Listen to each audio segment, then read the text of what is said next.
cerita legenda keong emas. Yang kayak gimana? Emang ada keong emas? Ada cuy, tapi gue nggak tahu ceritanya kayak gimana. Tapi gue tahu ceritanya. Kalau gitu ceritain. Jadi gini nih teman-teman, dengar-dengar nih ya, pada zaman dahulu itu ada sebuah kerajaan yang bernama Kerajaan Daha. Kerajaan ini dipimpin oleh kerajaan yang bijaksana. Katanya sih rajanya itu yang bernama Raja Kartamata. Nah, si raja ini nih mempunyai dua orang putri. Yang satu bernama Chandra Kirana, yang satu bernama Dewi Galuh. Sifatnya Chandra Kirana ini baik, hatinya tulus. Terus dengan hati dia yang tulus itu semua orang jadi suka sama dia. Oke. Kalau sifatnya Dewi Galuh ini kayak sombong, terus kayak cuek dengan suasana yang ada gitu. Berarti kebalikannya dari Chandra Kirana. Iya. Oke. Kirana sama Dewi Galuh itu yang lebih tua itu siapa ya? Chandra Kirana. Jadi kakaknya gitu. Iya. Chandra Kirana itu kakak dari Dewi Galuh. Oke. Terus. Nah, pada suatu ketika nih ya, datanglah seorang pangeran. Pangeran ini ingin menikahi salah satu dari putrinya Raja Kartamarta ini. Tapi yang dipilih oleh pangeran ini Chandra Kirana. Karena Chandra Kirana ini kan sifatnya baik, tulus juga kan orangnya. Terus tiba-tiba kayak Dewi Galuh ini tidak terima gitu dengan apa yang dipilih oleh sang pangeran. Gak sadar diri banget ya. Iya, dia tuh iri dengan pilihan pangeran karena dia nggak dipilih gitu. Padahal dia cinta gitu, sama-sama cinta dengan sang pangeran. Terjalinlah hubungan Chandra Kirana dengan sang pangeran ini. Namun si Dewi Galuh ini masih iri nih, hatinya menggebu-gebu karena irinya itu yang sekarang menjadi benci sama Chandra Kirana gitu. Iri terus ya. Iya, karena sifatnya kan hatinya Susah tuh keras, sombong juga dia orangnya. Terus. Dewi Galuh ini tiba-tiba kayak berpikir untuk melakukan sesuatu kepada Chandra Kirana. Apa nih? Nih, jadi Dewi Galuh ini kepikiran menemui nenek sihir nih ya, untuk mengutuk Dewi Chandra Kirana menjadi sesuatu yang menjijikan agar dia terlihat jijik di depan pangeran gitu. Gila. Terus diapain itu si Dewinya? Chandra Kirananya. Iya, Dewi Chandra. Jadi si nenek sihir pun kayak berpikiran untuk mengubah Chandra Kirana menjadi keong mas. Oh, jadi dari sini ya disebutnya Iya. keong emas itu. Terus si nenek sihir merubahlah Chandra Kirana menjadi keong mas. Nah, keong mas ini lalu dibuang nih oleh Dewi Galuh ke sungai agar tidak ditemukan oleh pangeran. Terus beberapa hari kemudian pangeran ini nih nyariin Chandra Kirana nih, karena Chandra Kirana gak kelihatan berhari-hari gitu.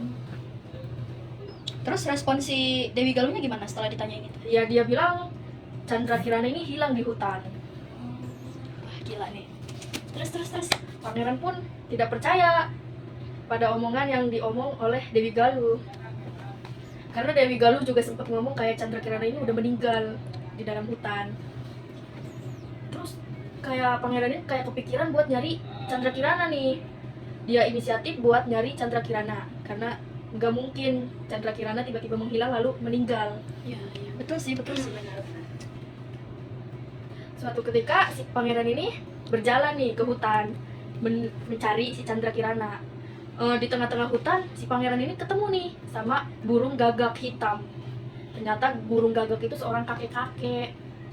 Nah, kakek-kakek ini bilang, saya tahu niatan kamu ke hutan ini untuk apa. Pangeran pun bingung, kok bisa tahu? Terus kakek ini menawarkan, saya akan mengantarkan kamu di mana kamu akan bertemu dengan cintamu. Lanjut.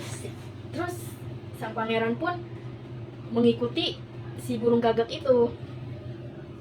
Lama-lama malam pun tiba. Sang pangeran kelelahan, terus dia tiduran di hutan. Nah, terus esoknya itu ada seorang nenek. Nenek itu mencari ikan nih di sungai. Karena neneknya itu sebatang kara, nggak ada suami atau nggak ada anak atau nggak ada siapa-siapa gitu. Mencari ikan lah di sungai dengan jaring. Lalu jaring itu pun diangkat. Adalah seekor keong nih ya. Terus nenek ini kayak mengambil keongnya itu, penasaran. Terus bawa pulang lah si keong ini oleh si nenek. Ya. Terus dia merawatnya, ditaruh di guci, di apa ya, tempat yang zaman dulu itu kayak guci gitu tuh. Oh iya. Yang kayak barang antik gitu ya. Terus si nenek kan kayak biasa saja karena itu kan hanya seekor keong emas kan, tidak mempedulikan kalau itu adalah Chandra Kirana. Terus nenek pun pergi berkebun. Nah, setiap nenek berkebun ini, yang herannya setiap pulang nih si nenek berkebunnya selalu ada makanan di meja makan. Anehnya, nenek itu selalu makan makanan yang ada di meja nih ya. Walaupun itu nggak tahu nih asalnya dari mana si nenek. Berhari-hari hal itu terulang. Si nenek pun penasaran. Si nenek tua ini penasaran kan. Kok bisa setiap dia pulang berkebun ada makanan? Terus keesokan paginya lagi si nenek berkebun. Tapi si nenek ini nggak berkebun. Dia ke belakang rumah untuk ngintip apa yang akan terjadi gitu. Oh, kayak pura-pura gitu ya. Iya. Padahal mah dia kayak ngumpet gitu, biar tahu siapa sih yang ada di dalam rumah. Siapa yang masak-masakan setiap dia pulang gitu. Oke. Terus si nenek mengintip lah dari jendela di belakang rumah tuh ya. Ternyata keong emas ini berubahlah menjadi seseorang putri yang cantik, yaitu Chandra Kirana. Bisa berubah gitu ya. Iya. Ya kan namanya juga kutukan sih. Kutukan itu katanya akan hilang kalau kayak ditemuin oleh cinta yang sesungguhnya gitu. Jadi bisa berubah kalau nggak ada orang. Terus si keong ini kan berubah nih ya jadi Chandra Kirana. Si nenek itu kaget, kok bisa gitu. Si keong ini berubah jadi seorang putri yang cantik. Chandra Kirana tidak tahu kalau si nenek ini ngintip gitu dari jendela. Oh, berarti si Chandra Kirana sebelumnya belum sadar gitu ya kalau dia Iya. tuh diintip. Karena yang Chandra Kirana tahu si nenek ini berkebun. Terus Chandra Kirana ini masak nih buat si nenek, masak makanan yang enak biar si nenek pulang dari kebun dia makan makanan yang dia masak. Seperti hal yang kemarin-kemarin gitu. Terus si nenek menghampirilah si Chandra Kirana ini Yang sedang masak itu. Iya, terus Chandra Kirana kayak kaget.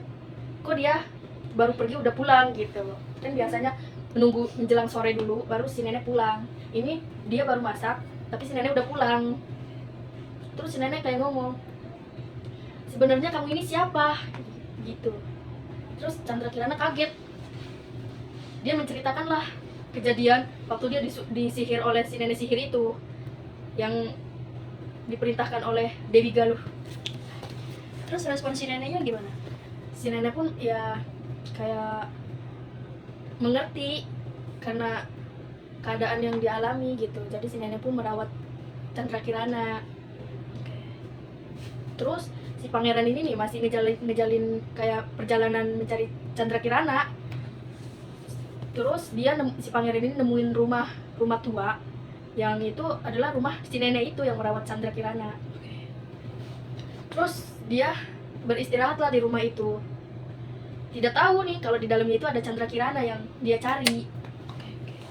Terus si nenek keluarlah si nenek kayak nanyain mencari apa gitu. Terus si pangeran ini cerita kalau dia mencari kekasihnya yang hilang di hutan. Terus si Chandra Kirana ini tiba-tiba manggil si nenek untuk makan karena si nenek belum makan. Nah si pangeran ini kayak kenal gitu dengan suaranya. Terus si pangeran pun masuk ke dalam. Bertemulah tuh si pangeran dengan Chandra Kirana. Menangislah si Chandra Kirana karena dia bertemu dengan pangeran. Nah terus si kutukan dia ini tiba-tiba hilang karena dia Bertemu dengan cinta. dengan pangeran, kan cinta pertamanya, dan cinta itu tulus gitu. Jadi kutukan itu hilang. Terus setelah kutukan itu hilang, si Chandra Kirana dan pangeran ini pulanglah ke kerajaan. Disambutlah dengan raja ayahnya Chandra Kirana. Dewi Galuh kaget nih, kok bisa gitu pangeran kayak nemuin Chandra Kirana. Terus dia marah itu dia kayak nggak terima gitu Chandra Kirana kembali lagi ke kerajaan. karena ayahnya itu sayang banget sama Chandra Kirana. Sorry, sebelumnya si Chandra Kirana ini tahu nggak kalau yang mengutuk dia itu si Dewi Galuh gitu? Tahu, karena si nenek sihir ini nyihirnya di depan Dewi Galuh gitu, di depan Dewi Galuh dan Chandra Kirananya di posisi yang sama gitu. Tapi kalian tahu nggak sih kelebihan dan kekurangan dari cerita ini gimana? Kalau kekurangan sih kayak apa ya, kayak gak nyambung gitu nggak sih, kayak gak masuk. Kalau dipikir-pikir mah kayak emang ada gitu manusia yang beneran disihir bisa jadi keong gitu kan. Terus juga kurang jelas gitu alurnya, tapi ya masih bisa dicoba sih. Masih masuk gitu ya Ya ceritanya? masih masuk gitu. Kalau kelebihan nggak tahu. Kayaknya sih kalau kelebihannya itu ya mengajarkan nilai-nilai moral gitu nggak sih? Kayak mengajarkan kejujuran, kebaikan gitu. Jadi kita tuh jangan terlalu jahat sama orang gitu ya. Hati juga nggak boleh iri sih. Nah iya, itu sih yang paling penting, nggak boleh iri. Nah terus juga ada mengembangkan imajinasi. Kayak buat Iya. anak-anak tuh kayak imajinasi ini kayak jadi berkembang gitu kan sih. Kayak wow, kayak ada kayak emas gitu jadi manusia gitu kan, kayak imajinasinya main dong di situ. Kira-kira kesimpulannya apa nih dari cerita ini, guys? Menurut aku kesimpulannya itu kesabaran dan kebijakan hati dapat membawa kebahagiaan dan kesuksesan. Terus ada keadilan dan kebenaran akan selalu datang, dan cinta dan kasih sayang itu dapat mengatasi segala kesulitan yang dirasakan. Oh jadi intinya itu cinta itu dapat menemukan gitu. Iya. Kalau emang cintanya itu benar-benar Hati yang tulus pasti mendapatkan cinta yang tulus. Oke, asik nih. Oke guys, mungkin segitu aja ya cerita dari kami. Kurang lebihnya mohon maaf. Wassalamualaikum warahmatullahi wabarakatuh.